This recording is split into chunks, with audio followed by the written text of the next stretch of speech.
So if in 1989 I was a poor immigrant kid living in the inner city of Cleveland, by 1999 I'd finished my MBA at Case Western Reserve in entrepreneurship, and I was a young university professor at the University of Akron. My plan was really to go and work for McKinsey as a consultant. Mm-hmm. Again, this was the dot-com boom. I was going to do valuations for AOL and Yahoo and those firms. But God had a better plan, and God said, no, I want to start working and preparing you eventually to move to Romania. Now, again, I was a reluctant customer all the way through. Yeah. So God got me into the University of Akron in 1999, and I'm like, oh, this is fine. I'm just going to be a university professor. I will travel to Romania once a year or so and just do a week of courses. But God wanted it more. Mm-hmm. In parallel, in my home country, in my hometown actually of Oradea, Romania, even back to the communist days, there was an underground pastoral training program called the School of the Prophets. Mm-hmm. And again, this was an illegal underground training program. And going back to the 70s and the 80s, we had people like John Stott and Billy Graham that came during that period of time to encourage that movement. It was a movement started by the Second Baptist Church of Oradea.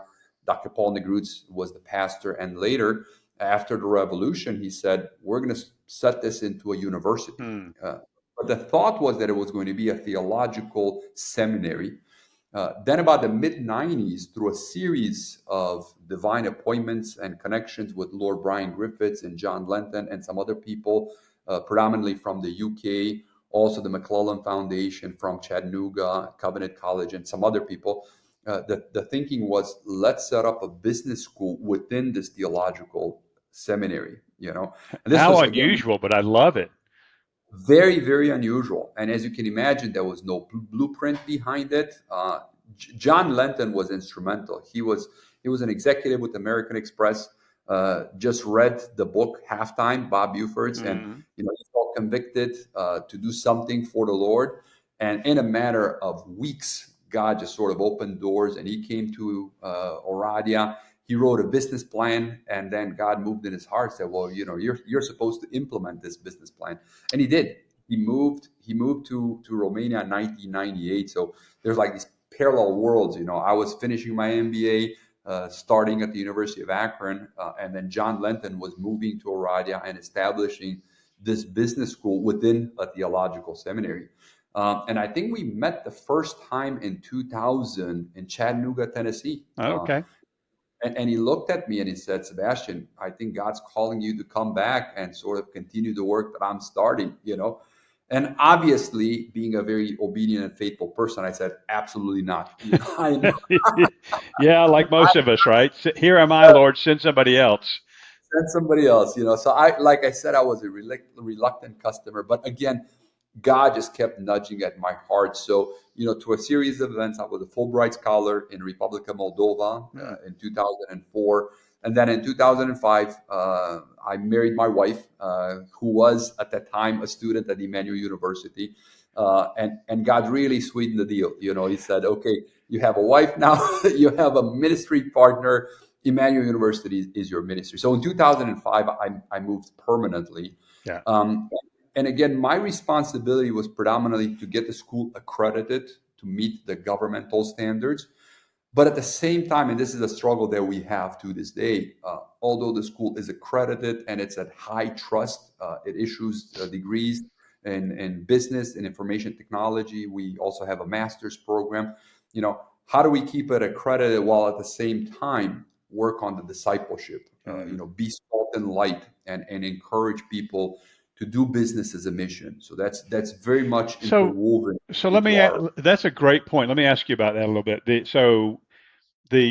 guess the accreditation authorities, the councils or associations or whatever it happens to be, and if you're not in academia, they're different in different countries, and there's some global ones as well. They're challenging on a good day.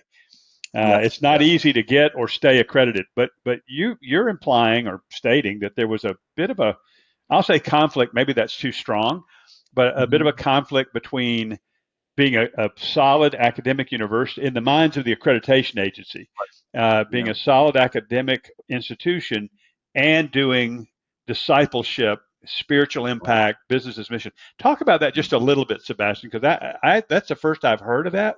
Doesn't surprise me. I just haven't heard that before. It's I don't think it's by design. It just so happens because you have limited time and limited resources, Hmm. so when you look at a university professor, according to everybody, is supposed to teach.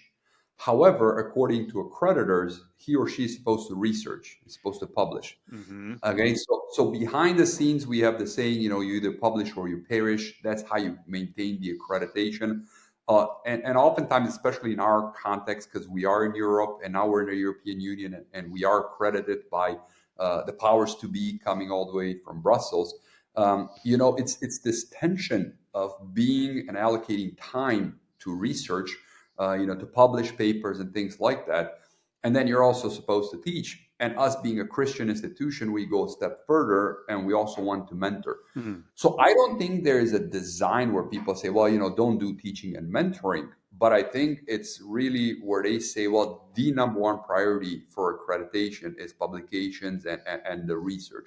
So you just don't have the physical time to do it all. So I think this is where the struggle comes. How do you balance this? Hmm. Ideally, you're supposed to have a nice little triangle between the three activities where you keep it in balance.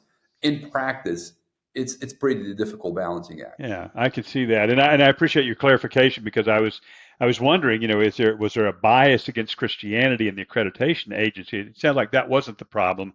It's just the sheer load, the workload, the burden that comes with doing all of that. So, Exactly. right, I mean, we did have one person that did not necessarily agree with Christians, and they would say, you're either a Christian or you're an academic. You cannot be both. I've had people say that to me. But institutionally, we have not had any kind of hostility like that. sure, and that makes sense.